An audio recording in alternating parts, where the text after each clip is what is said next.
it's Alyssa Blaze from the Be Mom Strong Training Academy, where I help busy moms get back into shape, feeling physically fit, strong, and confident in their bodies without spending hours in the gym or in the kitchen. Today I want to talk to you a little bit about how you can figure out what is the best meal plan and nutrition plan strategy that's going to work for you so you can continue to get consistent results. Stick around.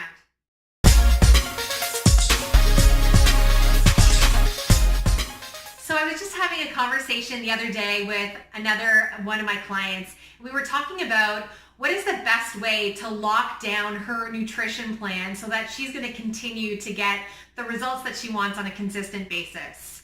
Now, there is a number of different ways to do this, so I'm going to share with you some strategies, and maybe you'll find one or a few of them that are going to work for you that'll help to keep you on track.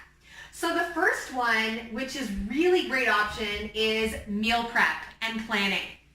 So this could mean a number of different things for you. Meal prep could look like spending a couple of hours, on a Sunday afternoon, planning out your meals and prepping some of those meals. Maybe you're getting some of your proteins ready. Maybe you're putting together a few salads or veggies on the side. You're cooking a bulk of your meals, or you're preparing them, putting them in freezer bags, putting them in the freezer, and then having them ready to go to pull out and make the night of.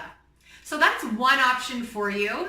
And included in that option is planning out your meals. So having that idea of what am I going to have for dinner on Monday, Tuesday, Wednesday, Thursday, Friday, which is going to help you to know what do you need to take out of the fridge, what do you need to prepare beforehand. Same as breakfast. I tend to keep my breakfast fairly simple, and I rotate between a couple of different breakfasts. It's something that's easily managed. I get a ton of nutrients from what it is that I eat. When I have a little bit more time on the weekends, maybe I throw in a little bit more variety, like pancakes. So the second option is purchasing prepped meals. So this can be a really useful tool. There are a ton of meal prep companies that are out there, and you can tell them exactly what it is that you need. You can lay out the portion sizes that you need, and there's like lots of different food choices. There's some that are vegan, there's some that are vegetarian, there's some that are for meat eaters. There's some that you can pick whatever it is that you want. You can pick ones for your goals and let them know exactly what you need. That way you've got a fresh meal at your fingertips, which requires very little work. The other really cool thing that you can do is get some veggie boxes, and sometimes the veggie boxes have some really easy ways to cook the vegetables so that, keeping the variety up, which can be nice. I know we had a veggie box for a while, getting a ton of fresh fruits and vegetables to the house, and then what I could actually do with those vegetables. So that was super, super helpful. The other thing you can do, and this is something that I love to do, especially at the beginning, if you don't actually know what you're eating, is writing down a food diary. Writing out what it is that you're actually eating, tracking it on paper, and writing down how you feel after each of your meals. This can be a little tip, especially, if you're feeling tired or bloated, even if you have some digestive upset after your meals. If you're going to write down a food diary, you'll know if you're full, what your portion sizes are, and you'll get a better idea of how you can tweak your nutrition as you go along if you're following a food diary. If that feels like it's too much work for you, then you can find another strategy that does work.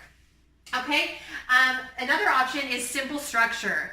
Picking out a protein, picking out a carbohydrate, picking out a healthy fat that you can put in each of your meals. And of course, you want to have leafy green vegetables as often as you can to have that plethora, that full rainbow of nutrients. So that can be a really easy way. And kids often like simple strategies. I know that I do this for sure a few times a week. My kids are very simple eaters. I used to say they're picky, but they're actually they like things plain. They like them simple. So if I've got, veggies on a plate, and I've got chicken on the side, and I've got, maybe some potatoes or some pasta for them or whatever, then I'm only actually making one meal that's going to work for the whole family. It's going to be super helpful to stay on track. The next one is visual portions. So this may be easy for some of you, more challenging for others, because sometimes our eyes are bigger than our bellies, right? So if you have an idea of, maybe measuring out visual portions, like a palm size for your protein, maybe a thumb size for your healthy fats, and filling your plate with healthy vegetables and having a little bit of fruit here and there throughout the day, that might work for you. You may be somebody that actually needs to track your meals. You need to weigh your foods. You need to put every single thing that you eat into a calculator and find out how many calories you're eating per meal and what your allotment is for the day. So that way you can figure out, okay, so if you've used up, most of your calories and most of your carbohydrates for your breakfast, then you know that you're only going to have certain amounts left over for the rest of the day. This can be useful for you at times. I have tracked my macros before. I found that it was actually quite time consuming. So I stopped doing it. I have more gone to the prepping my meals, writing out a food diary if I feel like I've lost track. And I do more of the visual portions, and then the next one too. So if you're somebody that needs to write it all down, especially if you want to have your nutrition really dialed in, you're looking to lose, the last 5 to 10 pounds, this strategy may be key for you in losing that last little bit of weight. And then going by feeling, how it is that you feel. So what I like to do is be really mindful when you eat. Chew your food slowly. Take breaks between bites. Have engaging dinner conversations with your kids. Talk about your day.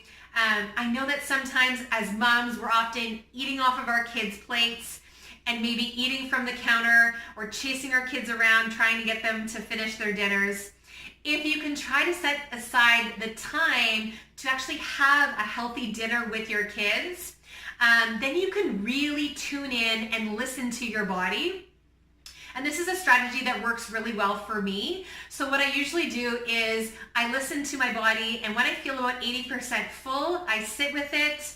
I have, visually portioned out my plate, knowing what it is that I need to eat.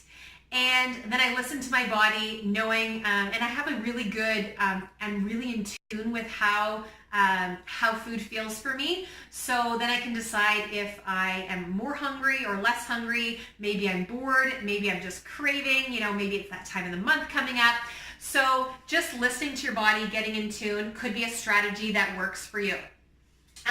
So you could choose, a variety of these along the way, or maybe lock down one of these nutrition plans, way that you can focus on your nutrition plan, one that can stick with you. Let me know in the comments which ones are right for you, and share with anybody that is, maybe needing a refresher or just a new way of keeping track of how you can plan out your meals and how you can follow along with your plan. Of course, any comments or questions, please do ask. No question is a silly question, because I want to help as many moms as I can get back into shape and feel amazing, fit, strong, confident, and lighter and more vibrant, more energized every single day. So hopefully this was helpful for you, and have an amazing rest of your day.